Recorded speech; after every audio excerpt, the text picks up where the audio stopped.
Welcome to another video on SRID Cloud. In this video, I want to talk about openssl tool and how to use it to practice everything we learned so far in previous videos. So let's get started. So in this video, we're going to do all these things. We are going to create a public and private keys using openssl tool, and we're also going to encrypt a file and decrypt it with those keys, and also going to talk about certificate authority, a root certificate or self-signed certificate, how to create them, and how to use the CA certificate to issue certificates for others, and then how to consume the issued certificate, like encrypting and decrypting your data with them. So that is what we're going to see in this video in detail. So here is my Red Hat environment. On this environment, I installed openssl, and there are several ways you can use it. Use the yum command to deploy or install openssl. The way I did it is with the yum install openssl devel, because I wanted some header files as well for programming purposes. Otherwise, you can simply say openssl. And the first thing we are going to do is to create a public and private keys. So for that, I'm going to be using this command.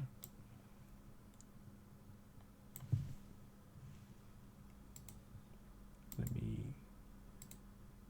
copy and paste it here. So public key got created, and then we are going to create the private key equivalent of that. So let's use this command for that.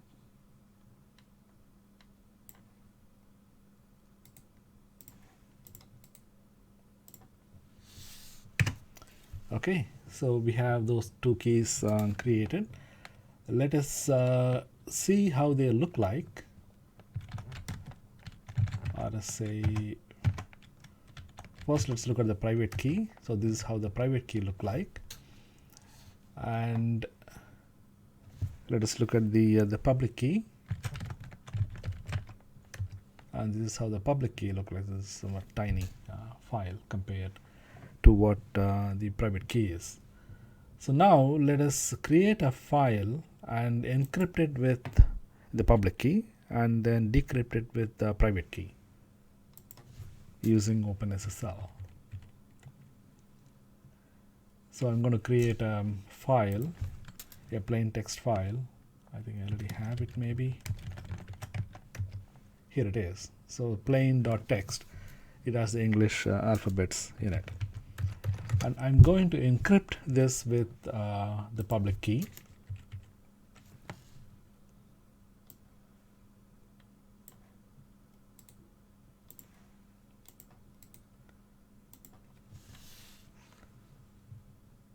And this will create a file called cipher.txt. And let us see how the cipher.txt look like. It's all looking garbled. So now let us see how we can decrypt this file with the corresponding private key.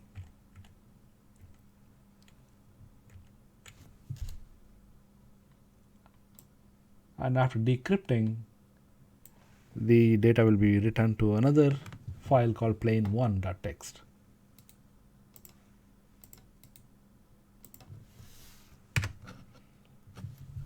And there is a password that I entered at the time of creating these keys, and it is trousers. So there it is.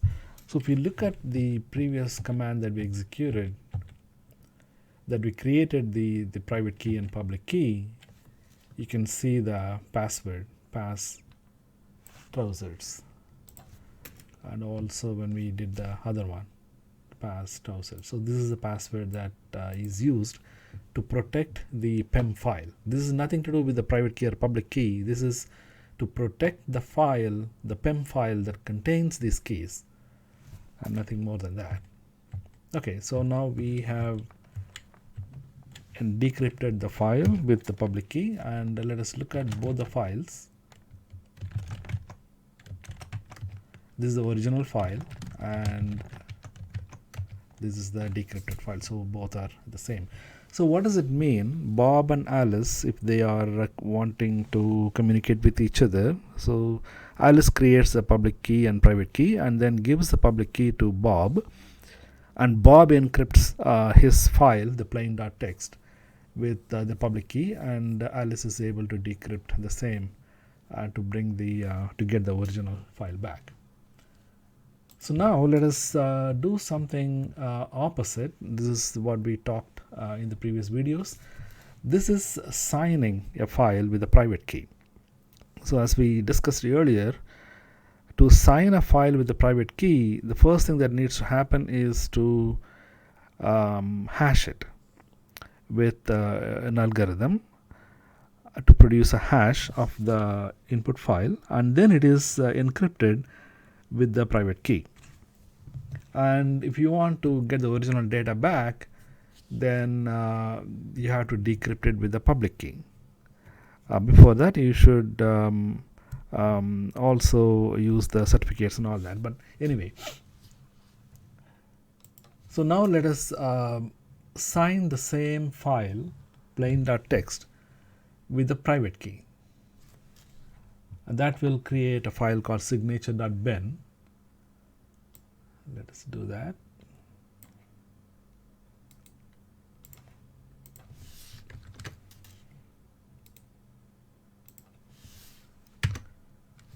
Once again asking for the same password.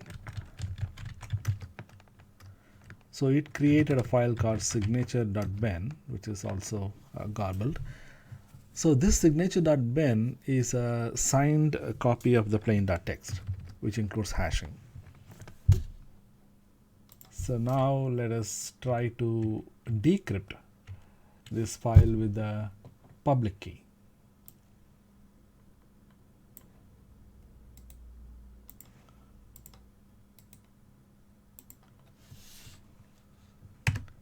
And now this created the plain2.txt, and if I cat the original file plain.txt and cat plain2.txt, they're all identical.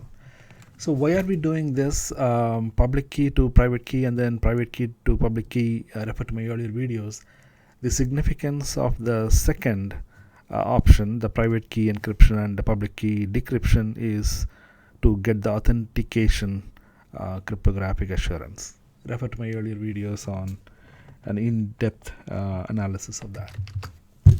So now let us shift gears and then start talking about the certificate authority. Let us say you are a certificate authority and you would like to create a root or self-signed certificate. So how do you do that? Before that, you need to set up what is called openssl configuration file. So for that, let me switch over to this window.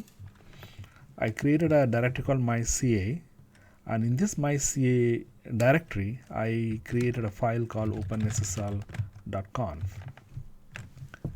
And in this file, I have several paragraphs and then key value pairs.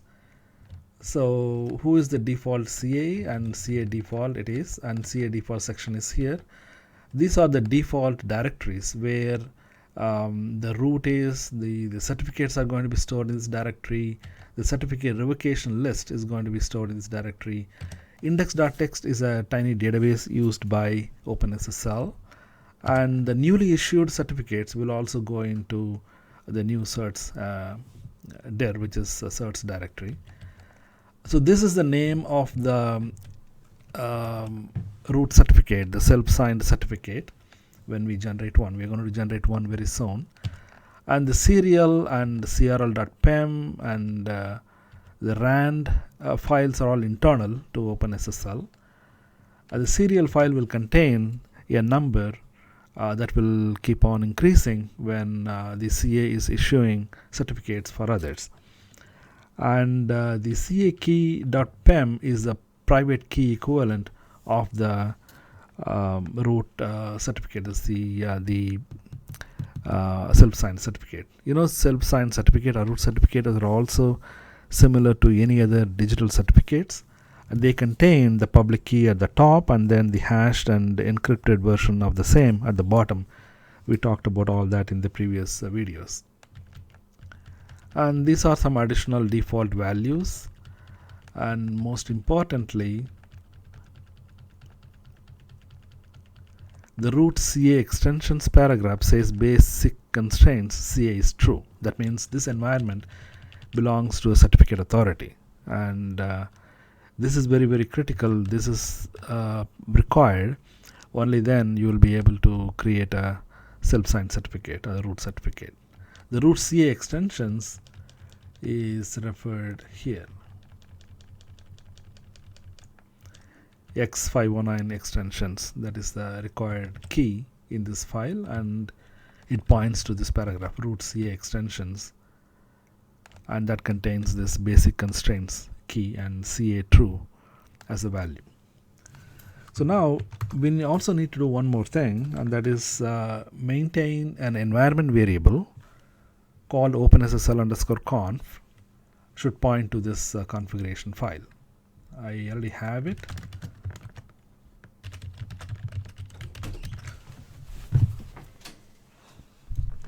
And here is the file. So now let's create a root certificate, the self-signed certificate. To do that, I need to execute this command. So as we discussed in the earlier videos, the self-signed certificate is nothing but a container of the public key of certificate authority in two parts. The top part is the plain public key, and then the bottom half is the hashed version and then encrypted version of the same thing.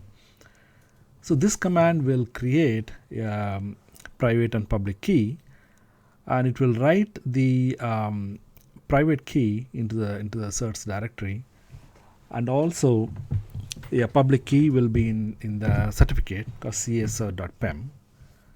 So let's do that. Asking for a password. This is to protect the file containing the keys. This is nothing to do with private key or public key. This is only to protect the containing PEM file.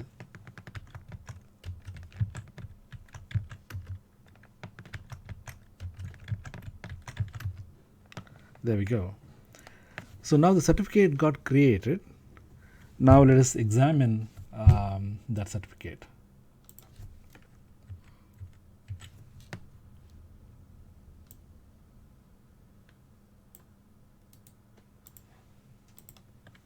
So there is a file called csr.pem.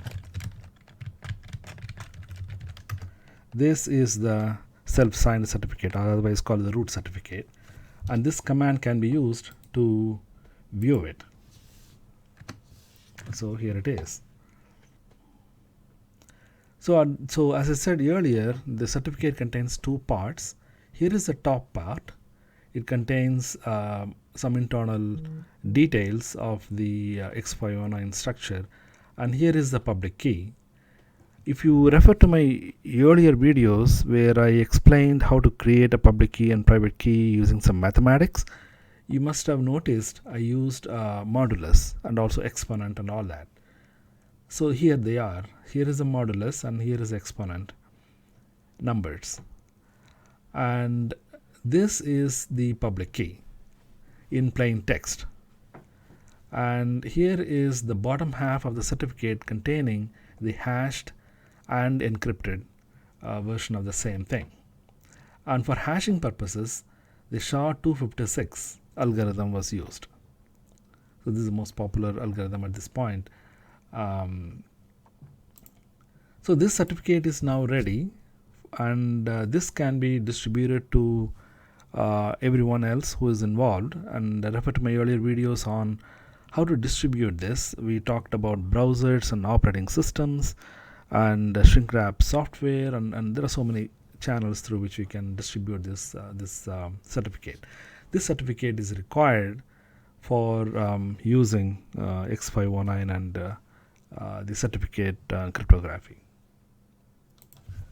So now let us make sure this csr.pem is in the directory where the configuration file is. They are in the same directory. Okay.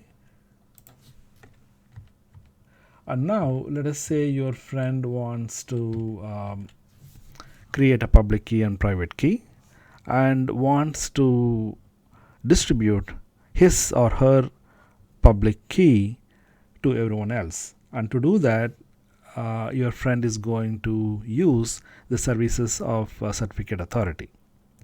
So this command will create what is called a certificate request. So this certificate request command will create the public key and private key of your friend as well. So let us do that here in the other window where the environment variable is not set. So this is your friend is doing it, not the certificate authority. So let me do that.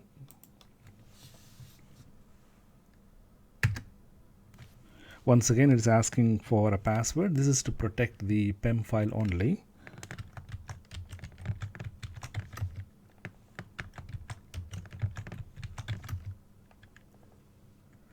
Is asking for some additional information about your friend's organization. So let us see, the country name is US, the state is ANC, and the default city is something.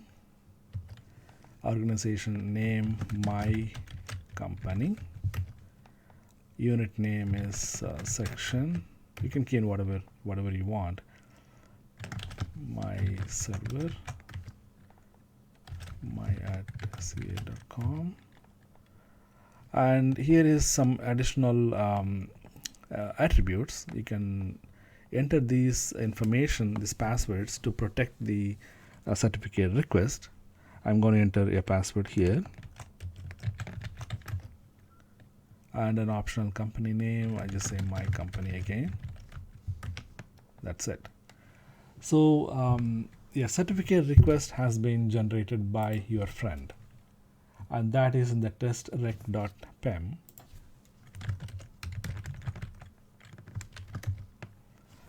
And the test key.pem is your friend's private key, and he or she will keep it, will not even distribute it to anybody. And the testrec.pem contains your friend's public key. So now let's take a look at them.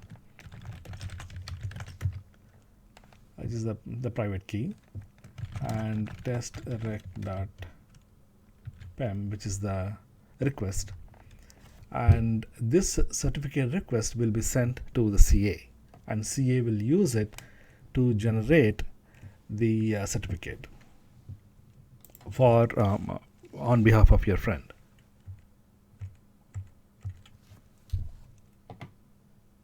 We simply use the cat command to look at the testrec.pem, which is the certificate request. Now let us use openssl to view the same thing with a lot more structure. So here it is. This is the public key of your friend at the top portion with some additional password and protection purposes. The bottom half is the hash of the public certificate or the public key with SHA-256 algorithm. Okay, so this is the testrec.pem. This is the request to the CA to issue a certificate, and this file needs to be sent to CA. And now CA will generate the certificate. So we are in the bottom half again, and here the openssl conf is set. So now CA has this testrec.pem file,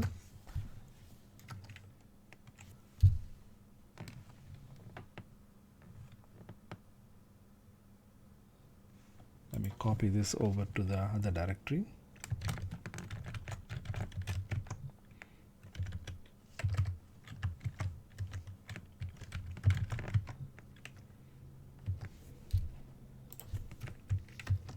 So here it is. So now the certificate authority will issue a certificate on behalf of your friend with this command.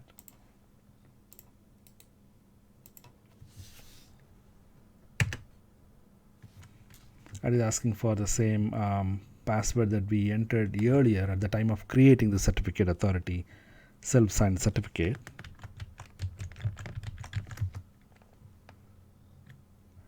Is asking, should I sign the certificate? The answer is yes, of course. That is what we are doing. And is asking whether we should commit. There are too many questions. There we go. Now the certificate is ready, and the certificate will be created in the certs directory. So this o1.pem is the certificate issued by certificate authority on behalf of your friend. So this is the certificate. Like any other certificate, it has two parts to it. The top part contains some internal X509 information and the public key itself, the modulus and the exponent and all that. And the bottom half contains the signature used to hash the public key is SHA-256. So here is the certificate. So now either your friend or your certificate authority itself should distribute this certificate to you. So you can either get it from your friend or you can get it from the certificate authority directly. And remember, you already have the root certificate or the self-signed certificate of certificate authority already. So let us say you have both of them. And now let us see how you can verify whether this issued certificate is valid or not. I think you should, because otherwise there's no point in security, right? So you have this cert.pem, which is the root certificate, the self-signed certificate, and you also have this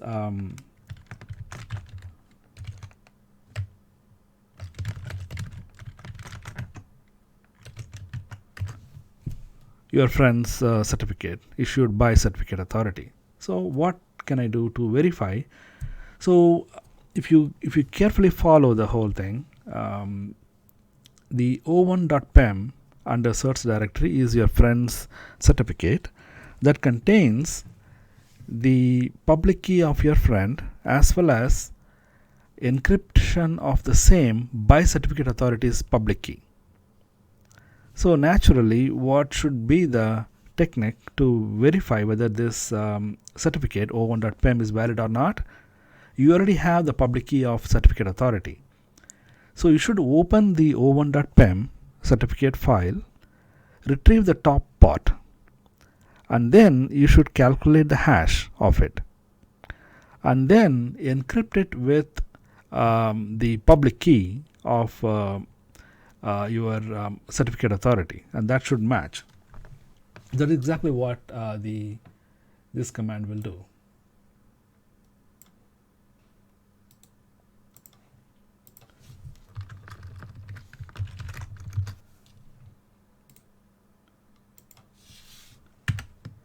Obviously it will match because we created these files just now.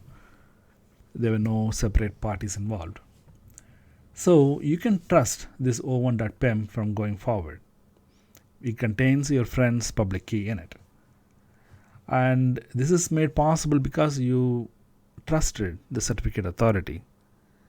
Otherwise the whole thing will not make any sense. So now the next step is, you have this o1.pem from your friend or from certificate authority on behalf of your friend. You should extract the public key out of it. That is the next step.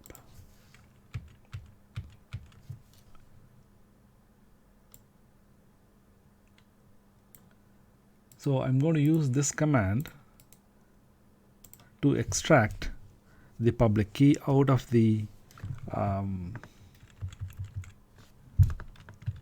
your friend's certificate, and the extracted public key will be in a file called 01.public-key.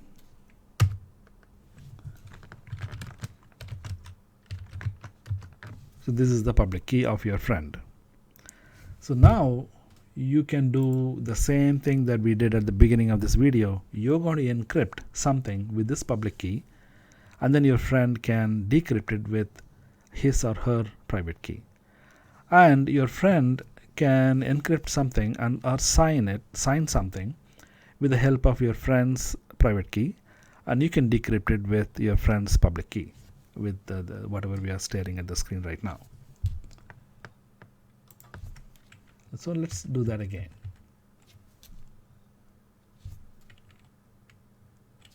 We have this test public key in the current directory, so no need to move anything.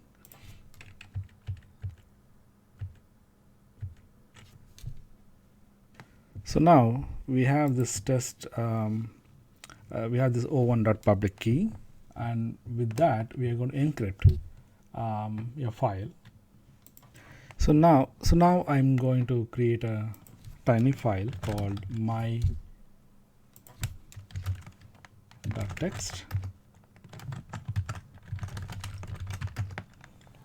There we go.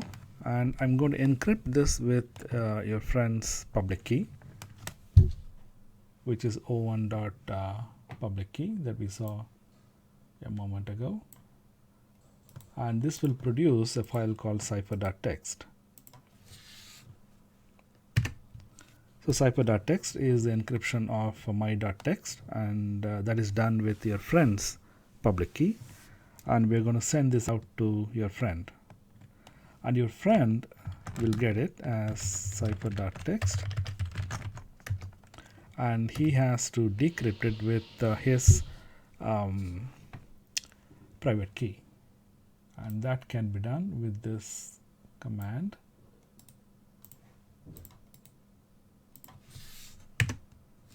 Asking for the same password again. So now my.txt and my1.txt should match, and they are. This is how you and your friend can communicate. Now your friend may want to create a file and sign it with his or her private key, and let us see how that can be done as well.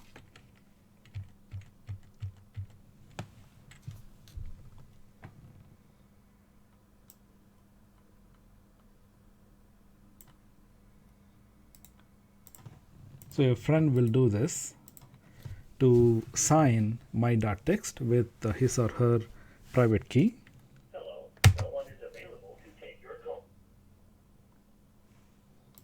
Asking for the password again. So signature.ben file got created, and this file contains the encryption of your friend's data, my.txt, with the signature of his or her private key. So now you get it and you decrypt it with your friend's public key.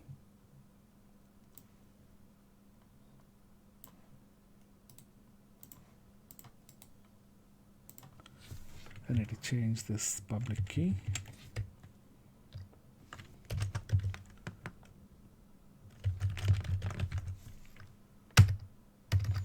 And so that produces the my2.txt, so everything should be identical. They are identical. So this is how you and your friend can communicate with each other using the certificate issued by certificate authority.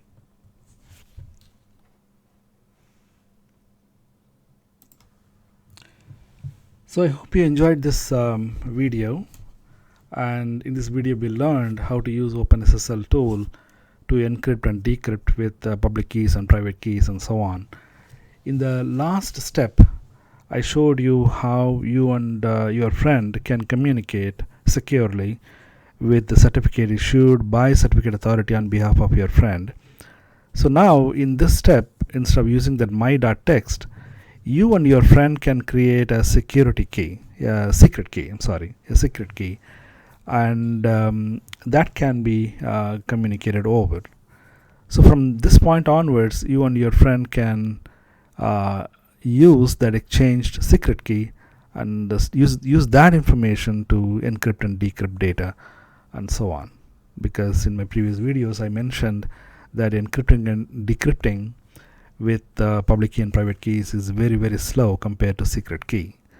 And that is the reason why we hash things to even distribute the public keys through the certificates. So I'll be producing a lot more videos in the near future on various topics, and I hope I can see you all in another video very soon. Have a wonderful day or wonderful evening, and bye for now.